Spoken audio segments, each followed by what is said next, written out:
Good morning students. Plus one class. कल हमने part B का ही कलेक्शन ऑफ डाटा थोड़ा सा स्टार्ट किया था जब हमने इम्पोर्टेंस किए थे स्टैट्स की, तो उसी को दोबारा से एक बार रिवाइज करते हैं। कलेक्शन ऑफ डाटा में सबसे पहले स्टैट्स के बारे में बताया गया कि स्टैट्स का मीनिंग क्या है। स्टैट्स का मीनिंग तो आपको क्लियर ही होगा कि स्टैट्स का मीनिंग था कि स्टैट्स में जो भी इंफॉर्मेशन कलेक्ट करनी है वो न्यूमेरिकल फॉर्म में कलेक्ट की जाती है, न्यूमेरिकल डाटा लिया जाता है, और जो भी उन्होंने डाटा लेना है वो होमोजीनियस डाटा लेना है। इसके अलावा वो दो या दो से ज़्यादा चीज़ों को कंपैरिजन करके ही किसी भी चीज़ का रिज़ल्ट बताते थे स्टैट्स में।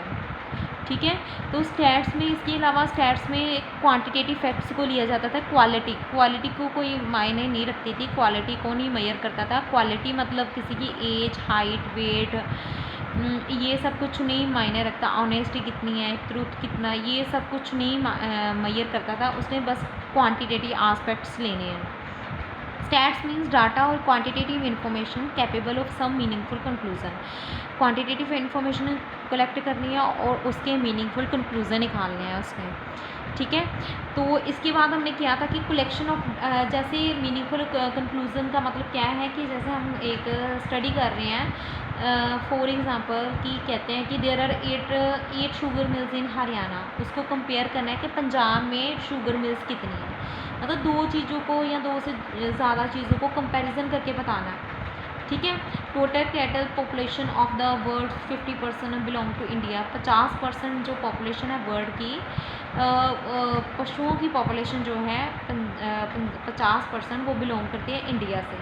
ऐसे मतलब कि दो चीज़ें हैं ना कि उसको कंपेयर करके बता रहा है। जैसे उसने शुगर मिल के बारे में बताया कि उसको कंपेयर करो पंजाब से, वैसे उसने पशुओं की पॉपुलेशन के बारे में बताया कि जो 50% है ना वो पंजाब इंडिया से ही रिलेटेड है। तो कंपैरिजन करके ही स्टैट्स में दो चीज़ों को बताता है।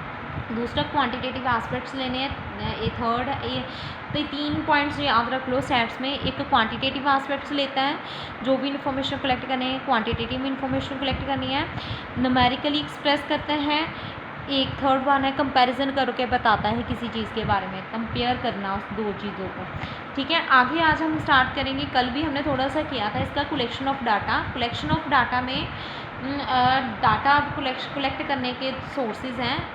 कलेक्शन ऑफ डाटा में इंक्लूड किया गया है sources of data and methods of collecting data. कौन कौन से साधन हैं जिसमें से हम डाटा कलेक्ट कर सकते हैं, मेथड्स कौन से अप्लाई करेंगे, ईजिली डाटा कलेक्ट किया जा सकता है। अब सोर्सेज में दो तरह के सोर्सेज हैं, प्राइमरी सोर्सेज और सेकेंडरी सोर्सेज। प्राइमरी सोर्सेज क्या है, जिसमें जो भी इंफॉर्मेशन कलेक्ट करनी है जो पर्सन भी इंफॉर्मेशन कलेक्ट कर रहा है खुद जाके सारी इंफॉर्मेशन कलेक्ट करता है, किसी थर्ड पर्सन से इंफॉर्मेशन नहीं कलेक्ट करता। इसलिए प्राइमरी डाटा में सोर्स में जो भी इंफॉर्मेशन कलेक्ट की जाती है उसको फर्स्ट हैंड इंफॉर्मेशन कहा जाता है। First time from beginning to end first hand information कहा जाता है, क्योंकि उसमें जो भी इंफॉर्मेशन कलेक्ट की जाती है स्टार्टिंग से लेकर एंड तक खुद इंफॉर्मेशन कलेक्ट करनी है, किसी की हेल्प से डाटा कलेक्ट नहीं करता।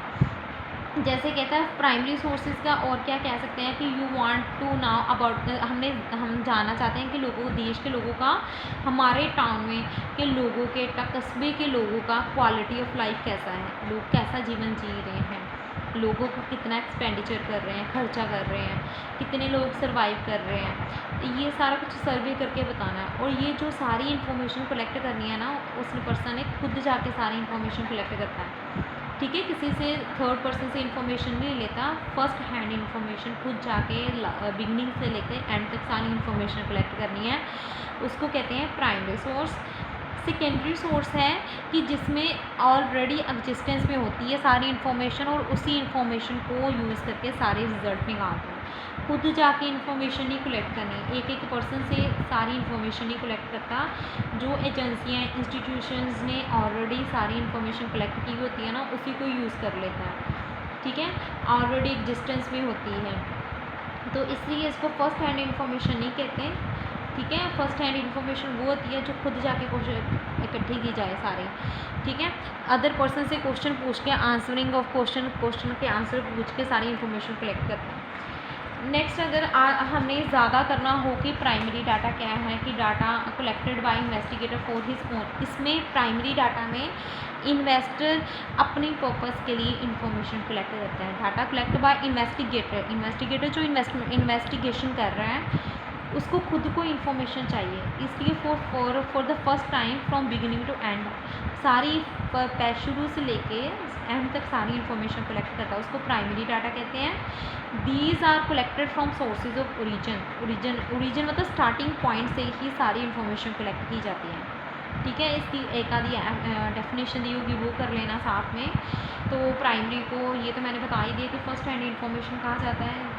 ठीक है, तो जैसे हम कह लें कि +1 क्लास के स्टूडेंट्स हैं, you collect information recording the pocket allowance, their family income, education status, ये फैमिली मेम्बर्स कितने हैं, ये सारी इन्फॉर्मेशन कलेक्ट करनी है तो खुद जाके करें। प्राइमरी में कहता अगर हमने हमारे स्कूल के +1 के स्टूडेंट्स हैं उनके बारे में हमने इन्फॉर्मेशन कलेक्ट करनी है तो उनकी इनकम के बारे में, उनकी फैमिली की इनकम कितनी है, कितने मेम्बर्स हैं, बच्चों को पॉकेट मनी कितनी मिल रही है, उनका एजुकेशनल स्टेटस कैसा है, ये सारी इन्फॉर्मेशन कलेक्ट करनी है तो हम थर्ड पर्सन से नहीं कलेक्ट कर रहे, खुद जाके करते हैं तो उसको कहते हैं प्राइमरी सोर्स। सेकेंडरी सोर्स बताया कि ऑलरेडी रजिस्टेंस में हैं, वहीं से सारी क्वेश्चंस के आंसर वहीं से कलेक्ट कर लेते हैं, फर्स्ट हैंड इन्फॉर्मेशन नहीं है।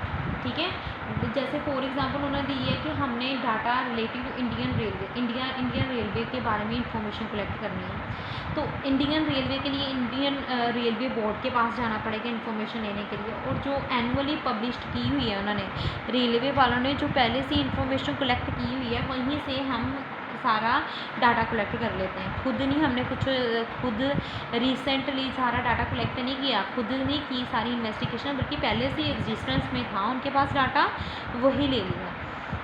नेक्स्ट है इसके डिफरेंस है, प्रिंसिपल क्या है, डिफरेंस बिटवीन प्राइमरी डाटा और secondary data. Difference in originality तो अब ऑब्वियसली पता ही है कि प्राइमरी डाटा में ज़्यादा ओरिजिनलिटी होगी सेकेंडरी से। क्यों? क्योंकि प्राइमरी डाटा ज़्यादा ओरिजिनल है, क्योंकि ये जो सारा डाटा है इन्वेस्टिगेटर खुद मतलब इकट्ठी करता है सारी information. These are collected by investigation from the sources of their origin. तो सारी इन्फॉर्मेशन जो है इन्वेस्टिगेशन इन्वेस्टर खुद सारी इन्फॉर्मेशन कलेक्ट करता है। तो जो सेकेंडरी डाटा है ऑलरेडी एग्जिस्टेंस में होता है, इसलिए वो ओरिजिनल नहीं होता। Difference in suitability of objectives. अब primary datas are always related to objects of investigators, उसका कोई ऑब्जेक्टिव है, एम है। These data do not need any adjustment for the concern study. इस जो प्राइमरी में जो इन्फॉर्मेशन कलेक्ट करते हैं ना उसमें कोई एडजस्टमेंट नहीं करनी पड़ती। क्यों? क्योंकि उसने खुद अपने हिसाब से सारी जो उसको चाहिए था डाटा वही उसने कलेक्ट किया है। तो बट सेकेंडरी डाटा में डिफरेंस बता रहे हैं, पहले में बताया था ओरिजिनलिटी प्राइमरी में ज़्यादा है सेकेंडरी के अलावा, क्योंकि प्राइमरी में पहले से ही डाटा अवेलेबल है उसी को यूज़ किया है। सेकेंडरी में पहले से ही डाटा कलेक्ट किया है, उसी से सारी इन्फॉर्मेशन कलेक्ट की है, लेकिन प्राइमरी में खुद की है, इसलिए प्राइमरी ज़्यादा ओरिजिनल है। Suitability of the object, primary ज़्यादा सूटेबल है सेकेंडरी से, क्योंकि प्राइमरी में कोई एडजस्टमेंट नहीं करनी पड़ेगी, हमने खुद इन्फॉर्मेशन कलेक्ट की है, जो हमें इन्फॉर्मेशन चाहिए थी वही कलेक्ट की है हमने। बट सेकेंडरी में था एडजस्टमेंट करनी पड़ेगी, दूसरे से इन्फॉर्मेशन ले रहे हैं तो इसलिए एडजस्ट करना पड़ेगा, जैसा दिया उसने डाटा वैसे ही एडजस्ट करेंगे। Cost of collection, primary data ज़्यादा कॉस्टली है as comparison to secondary data. Primary data में टाइम भी ज़्यादा लग रहा है, मनी भी ज़्यादा लग रहा है, एफर्ट्स भी ज़्यादा लग रहे हैं सेकेंडरी से। ठीक है, primary data are collected for the first time for the sources of origin. Starting point से ही प्राइमरी डाटा कलेक्ट किया जाता है, और ऑब्वियसली उसमें लिए टाइम भी ज़्यादा लगेगा, मनी भी ज़्यादा लगेगा, तो एफर्ट्स भी ज़्यादा लगेंगे। But secondary data are simply collected from the published and unpublished report, और इसलिए कि सेकेंडरी डाटा पहले से ही कलेक्ट किया गया है, उसी से सारी इन्फॉर्मेशन कलेक्ट कर रहे हैं, इसलिए सेकेंडरी लेस एक्सपेंसिव है और जो प्राइमरी है वो हाई एक्सपेंसिव है, ज़्यादा कॉस्टली है। नेक्स्ट आगे इसके हमें दिए हुए हैं मेथड्स। मेथड्स देखो मेथड्स ऑफ डाटा कलेक्शन के, personal information through questionnaire and schedules, telephonic phonic interviews. ठीक है, सबसे पहले पर्सनल इंटरव्यू है, उसमें है डायरेक्ट पर्सनल इन्वेस्टिगेशन। सेकंड, इसमें पर्सनल इन्वेस्टिगेशन में 3 पॉइंट्स आ रहे हैं, direct personal investigation, indirect oral investigation करना, थर्ड है लोकल सोर्सेज से इंफॉर्मेशन कलेक्ट करना। आज हम अकेला फर्स्ट पॉइंट करेंगे, डायरेक्ट पर्सनल इन्वेस्टिगेशन।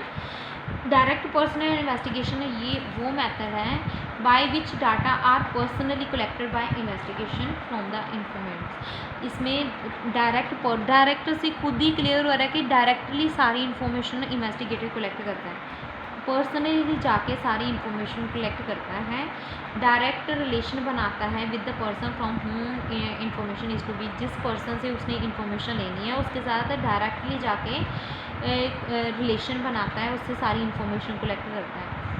ये जो इन्वेस्टिगेशन इसमें इन्वेस्टिगेशन को ज़्यादा मेहनत भी करनी पड़ती है, एफर्ट्स भी लगाने पड़ते हैं, टॉलरेट भी करना पड़ता है, कुछ एडजस्टमेंट नहीं कह सकती, एडजस्टमेंट करना पड़ेगा क्योंकि डायरेक्टली कर रहा है तो इसलिए इसकी कोई मतलब एडजस्टमेंट नहीं है। जैसी इसको इन्फॉर्मेशन चाहिए होगी वो वैसी इन्फॉर्मेशन कलेक्ट कर लेता है।